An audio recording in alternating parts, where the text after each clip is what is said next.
मुझे बताएं खान साहब को क्यों छोड़ा? खान साहब को क्यों छोड़ा? खान साहब ना हमें समझाया करते थे, हमें बतलाया करते थे कि भाईजान, कॉन्फ्लिक्ट ऑफ इंटरेस्ट आ गया लगता है। नहीं, मैं कॉन्फ्लिक्ट ऑफ इंटरेस्ट नहीं, मैं आपको बताता हूँ कि वो क्या क्या हमें समझाया और बतलाया करते थे। आज हमारी पाकिस्तानी फौज ना होती, इस मुल्क में आज आपको राइटिंग में देना 3 टुकड़े हुए होते। हिंदुस्तान के थिंक टैंक्स बाकायदा कहते हैं कि पाकिस्तान को तोड़ना है। हमें जो आज हम बचे हुए हैं, हमारी फौज की वजह से बचे हुए हैं। ये जो कैंपेन पूरी चला रहे हैं फौज को जलील करने का, कमजोर करने का, इंटरनेशनली कैंपेन चलाते हैं।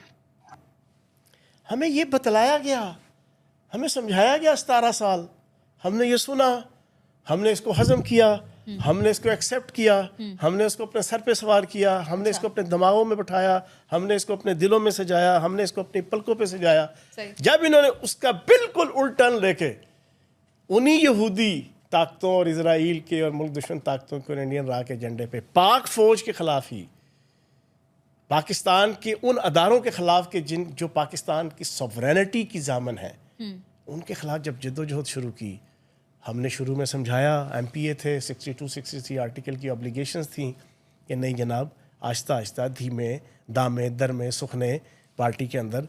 तो जब समझाना शुरू किया इन्होंने, पार्टी से हमें कोर कमेटियों से निकालना शुरू कर दिया, लीडरशिप की जनाब लाइन से निकालना शुरू कर दिया, होते होते फिर जब खुला के टकराव वाली पॉलिसी रखी, तो भाई हमारा तो ब्लड ग्रुप है P पॉजिटिव, पाकिस्तान पॉजिटिव। अच्छा, पाकिस्तान जीवे जीवे पाकिस्तान, राज दुलारा पाकिस्तान, आँख का तारा साहब आपको क्या लगता है ये पाकिस्तान। तो जब ये सारी चीज़ें हुई, सॉरी आपकी बात काट रहा हूँ, तो भाई हम नहीं हजम कर सकते थे, ये मैं नहीं हजम कर सकता।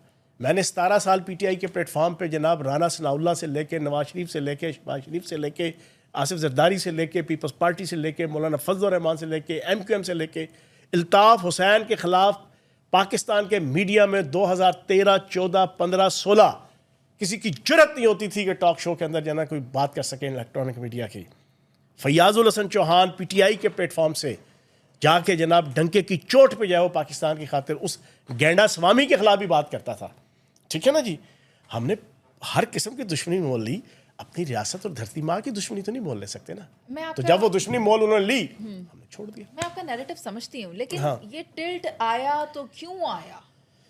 यार देखो, टिल्ट चीज़ें भुगती ना, एक साल भुगती चीज़ें, मुसलसल भुगती, देखते रहे, समझाते रहे।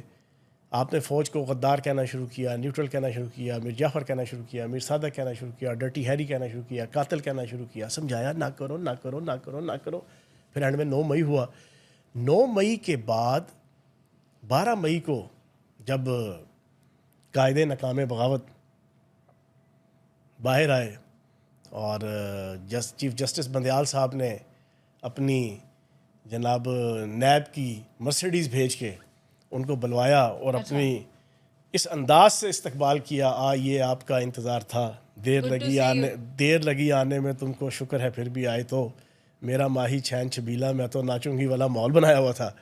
ठीक है जी, अदलिया ने वो जनाब वहाँ से रिहा होके आए, रिहा होके आने का उनका स्टाइल, और सारी दुनिया ने देखा था क्या आकड़ थी, क्या तकब्बुर था, क्या गरूर था, क्या रऊनत थी। वापस आके पहली मीटिंग रखी जनाब 14 तारीख को।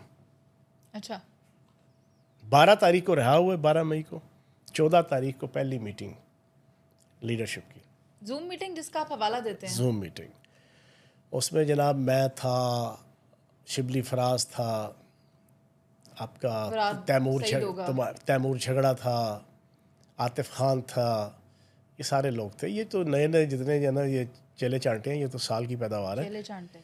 अभी उस मीटिंग के अंदर एक बात की उन्होंने, तो बड़ी अलार्मिंग थी। क्या?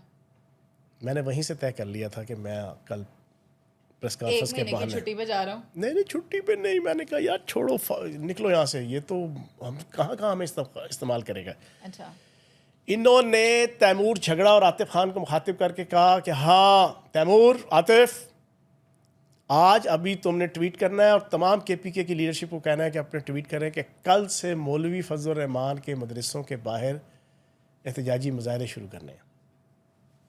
यार ना लेना ना देना, अभी 9 मई की जैसे शहर से, गम से, ना कौम बाहर आई, ना पीटीआई के कारकुनान बाहर आए।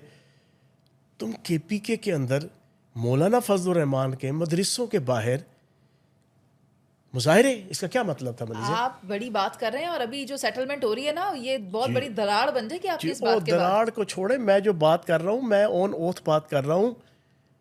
दोनों को लो, तैमूर झगड़ा को, रातिफ खान को, कि कुरान पे हलफ दे के कहें कि 14 तारीख की मीटिंग को ये उससे बात, अच्छा ये बात कही ना, उनके तो पांव तले ज़मीन निकल गई ना पहले। इसका क्या मतलब है? इसका मतलब था डायरेक्ट दंगा फसाद, डायरेक्ट खाना जंगी पाकिस्तान के अंदर और केपीके के अंदर गली मोहल्लों में।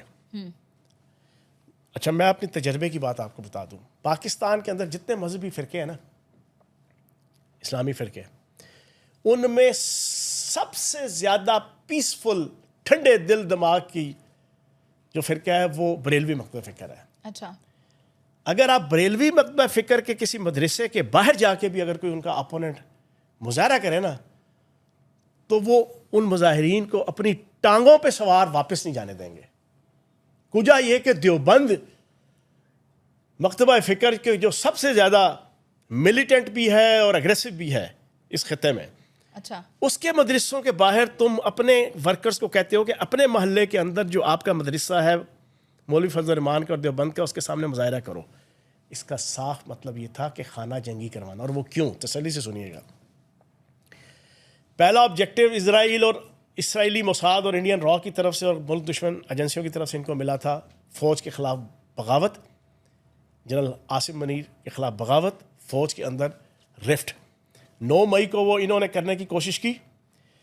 9 मई के बाद जब ये 12 मई को रिहा हुए, इन्हें समझ आ गई कि मेरे जो पीछे वाले साई है ना, वो बड़े मजबूत हैं। अच्छा, उन्हें एतमाद आ गया कि वाकई जो इंटरनेशनल इस्टेब्लिशमेंट और ये जितनी एजेंसियां हैं गैर मुल्की, ये अगर मुझे सपोर्ट कर रही हैं तो वाकई इनका हाथ मजबूत है। पाकिस्तान के हर शोबे में इनके बंदे बैठे हुए हैं।